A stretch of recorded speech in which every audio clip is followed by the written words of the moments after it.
Hi friends, welcome to smart టోక్షిత. ఈరోజు మన రెసిపీ వచ్చేసి టమాటా పులావ్. ఈ టమాటా పులావ్ టైం లేకపోయినా బద్ధకంగా ఉన్న ఈ రెసిపీని ఈజీగా చేసేసుకోవచ్చు అండ్ లంచ్ బాక్స్లోకి త్వరగా అయిపోతుంది. ఇప్పుడు మనం ఎలా చేయాలో ప్రాసెస్లోకి వచ్చేద్దాం. 2 గ్లాసెస్ బియ్యం కడిగి శుభ్రంగా నానబెట్టుకోవాలి 1 అవర్ సేపు. ఇప్పుడు 4 గ్లాసెస్ వాటర్ తీసుకోవాలి. 2 గ్లాసెస్ బియ్యానికి 4 గ్లాసెస్ వాటర్ తీసుకోవాలి. కొత్తిమీర 1 టేబుల్ స్పూన్, ఉల్లిపాయ ముక్కలు 2 పెద్దవి కట్ చేసుకొని పెట్టుకోవాలి. 2 టమాటాలు పెద్ద సైజువి సన్నగా ముక్కలు కట్ చేసుకొని పెట్టుకోవాలి. ఇప్పుడు 1 టేబుల్ స్పూన్ అల్లం వెల్లుల్లి పేస్ట్, 1 టేబుల్ స్పూన్ జీలకర్ర, కొంచెం సాల్ట్. నేనైతే కల్లుప్పు తీసుకుంటున్నాను, మీకు ఏది కావాలంటే అది తీసుకోండి. ఇప్పుడు మసాలా దినుసులు లవంగాలు 5, యాలకులు 3, స్టార్ ఎనైసా 2, దాల్చిన చెక్క 2 ముక్కలు తీసుకోవాలి. అలాగే జాపత్రి 1, మిరియాలు నేను 8 తీసుకున్నాను, మీకు కారానికి సరిపోయినంత మీరు తీసుకోండి. కారం 1 టేబుల్ స్పూన్, పసుపు 1/2 టేబుల్ స్పూన్, ధనియా పౌడర్ 1 టేబుల్ స్పూన్. ఒక ప్యాన్ పెట్టి ఇందులోకి 3 టేబుల్ స్పూన్స్ ఆయిల్ యాడ్ చేసుకోవాలి. మీరు ఆయిల్ ప్లేస్లో గీ అయినా కానీ యాడ్ చేసుకోవచ్చు, అది మీ ఇష్టం. ఇప్పుడు ఈ ఆయిల్ కొంచెం హీట్ ఎక్కాలి. కొంచెం హీట్ అయిన తర్వాత దీంట్లోకి అల్లం వెల్లుల్లి పేస్ట్ వేసి పచ్చివాసన పోయే వరకు ఫ్రై చేసుకోవాలి. అప్పుడైతే అల్లం రసం అంతా దాంట్లోకి దిగి టేస్ట్ బాగుంటుంది కాబట్టి పూర్తిగా ఫ్రై చేసుకోండి. ఇప్పుడు దీంట్లోకి మసాలా దినుసులు వేసుకోవాలి. దాల్చిన చెక్క, స్టార్ ఎనైసా, జాపత్రి, అలాగే లవంగాలు, మిరియాలు, యాలకులు ముందు తీసి పెట్టుకున్నాం కదా, అవి వేసుకోవాలి. ఇప్పుడు వీటన్నిటిని బాగా ఫ్రై చేసుకోవాలి.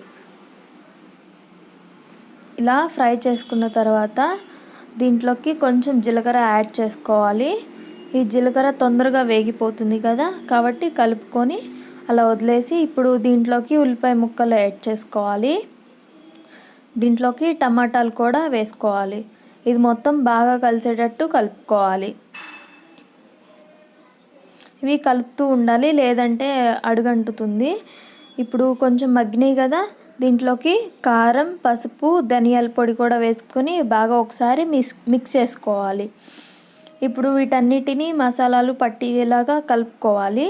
ఇప్పుడు ఇందులోకి కొత్తిమీర కూడా యాడ్ చేసుకోవాలి. కొత్తిమీర ఎక్కువైనా వేసుకోవచ్చు, కొంచెం అది మీ ఇష్టం. మీకు ఎక్కువ తింటారనుకుంటే ఎక్కువ వేసుకోండి. ఇప్పుడు ఇదంతా బాగా కలిసిపోయి ముక్క కూడా కొంచెం మెత్తబడింది కదా, చూడండి టమాటా ముక్క కూడా సాఫ్ట్గా అయింది కదా.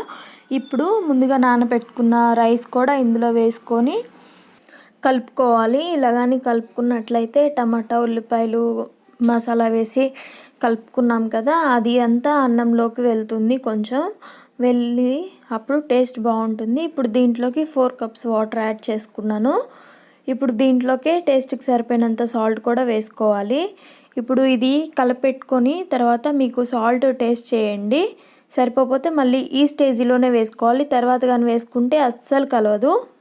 ఇప్పుడు మూత పెట్టి ఒక 20 మినిట్స్ అలాగే వదిలేయాలి. ఒక 20 మినిట్స్ తర్వాత నాకైతే ఫుల్గా పూర్తిగా కుక్ అయిపోయింది. చూడండి సాఫ్ట్గా వచ్చేసింది కదా. ఇప్పుడు ఒకసారి దీన్ని కలపెట్టుకోవాలి. ఇలాగా కలపెట్టుకున్న తర్వాత సర్వ్ చేసుకోవడం అంతే. చాలా సింపుల్ కదా, మీరు కూడా ఈ రెసిపీని ట్రై చేయండి. చల్లగా ఉన్నప్పుడైనా ఇది చేసుకుంటే వేడివేడిగా చాలా బాగుంటుంది. కొంచెం ప్రాసెస్ డిఫరెంట్గా ఉంటుంది మనం నార్మల్గా చేసుకునే దాంతో కంపేర్ చేసుకుంటే. చక్కటి టమాటో పులావ్ యమ్మీ యమ్మీ రెడీ అయిపోయింది కదా. ఈ వీడియోలో చూస్తుంటేనే నోరు ఊరిపోతుంది కదా. ఇంకెందుకు ఆలస్యం, చేసేయండి మీరు కూడా. ఈ రెసిపీని ట్రై చేసి ఎలా వచ్చిందో కమెంట్ చేయండి. Thank you for watching. ఈ వీడియో కానీ మీకు నచ్చినట్లయితే లైక్ చేసి, షేర్ చేసి, సబ్స్క్రైబ్ చేసుకోండి. అలాగే మీ ఫ్రెండ్స్ అండ్ ఫ్యామిలీస్ కూడా షేర్ చేయండి.